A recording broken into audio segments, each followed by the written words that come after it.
আসসালামু আলাইকুম এভরিওয়ান। আমার বোন ভাগ্নি এসেছে রংপুর ঘুরতে। ওদেরকে নিয়ে ঘুরছি।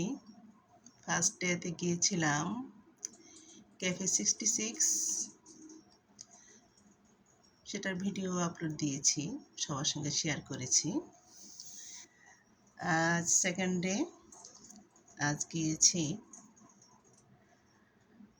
ঘাঘট নদী, প্রয়াস পার্ক।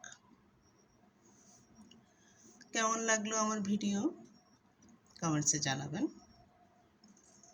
আরও ঘুরবো অনেক জায়গায় ওদেরকে নিয়ে, যেহেতু ওরা রংপুর দেখতে এসেছে, ঘুরতে এসেছে, বেড়াতে এসেছে। আমাদের সাথে থাকবেন, সুন্দর সুন্দর ভিডিও আপলোড করব আপনাদের জন্য। আর কমেন্টসে জানাবেন আমার ভিডিওগুলো কেমন হলো।